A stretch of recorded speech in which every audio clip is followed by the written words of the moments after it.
untuk mengajarkan kita untuk jangan panik juga.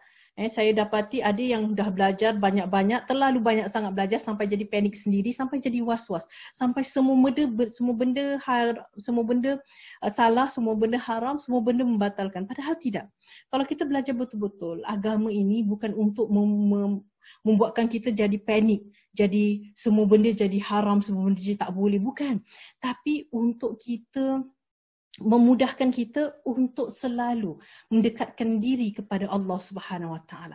Lagi banyak kita belajar, lagi kita dapat merasakan bahawa Islam itu tidak susah. Islam itu pun bukan mudah, cuma Islam itu bukan maksudnya itu sangat mudah. Perlu letak usaha.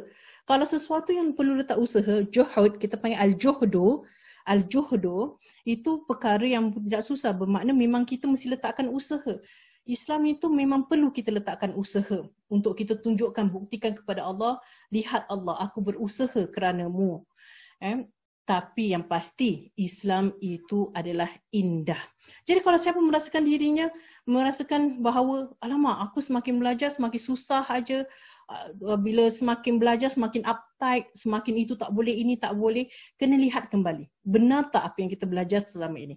Mungkin kita terlalu banyak was-was, mungkin kita terlalu banyak ini tak boleh, itu tak boleh, sampaikan kita tertekan. Kalau kita tertekan sendiri tak menjadi masalah.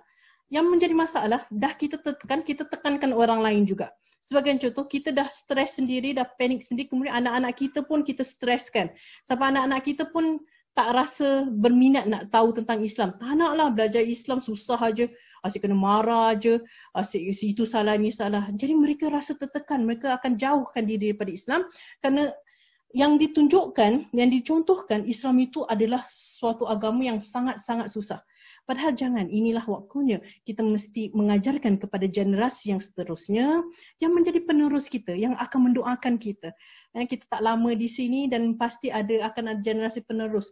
Mudah-mudahan generasi penerus kita akan merasa ringan ataupun akan merasa indah ketika melanjutkan agama yang kita tinggalkan kepada mereka dalam keadaan yang bahagia, dalam keadaan yang bersuka hati, bersukaria, tidak merasakan dirinya sedang ditekan. Jadi kita mesti sampaikan kepada mereka keindahan agama, bahawa di mana-mana pun kita boleh solat. Kita jangan kemudian yang kalau nak masuk solat je mesti pergi masjid, mesti tak boleh tak dekat masjid, mesti dekat masjid. Kan itu susah. Padahal solat itu, masjid itu di mana-mana sahaja. Sampai ada hadis kata Nabi Muhammad SAW, di setiap tanah di bumi Allah Subhanahu Wa Taala, itulah di mana kita solat, di situlah masjidnya Allah Subhanahu Wa Taala. Jadi sebagai contoh, kita cakap dengan anak kita, kita nak sangat anak kita jaga solat. Kita ajarkannya, mak apa-apa pun, mak harap engkau boleh jaga akhlak, yang penting solat pun mesti jaga. Kalau kita jaga solat, bermakna kita jaga Allah. Kalau kita jaga Allah, Allah pasti akan jaga kita. Kerana memang ada hadis kata Nabi Muhammad SAW, ihfazillah yahfazukallah. Jagalah Allah, sesungguhnya Allah akan menjagamu. Jadi kita ingatkan anak kita, kalau kita ajarkan anak kita, okey kalau kau tak dapat jumpa masjid, kalau sedang di luar, cari aja tempat di mana-mana. Sekarang senang, semuanya di handphone, apps. Sekarang semuanya di handphone apps, kita boleh cari. Sekarang di handphone kita boleh, jadi pastikan dalam handphone kita mesti ada apps yang boleh dapatkan kiblat. Saya nak sarankan apps Muslim SG. Muslim SG ini untuk rakyat Singapura, Muslim khususnya.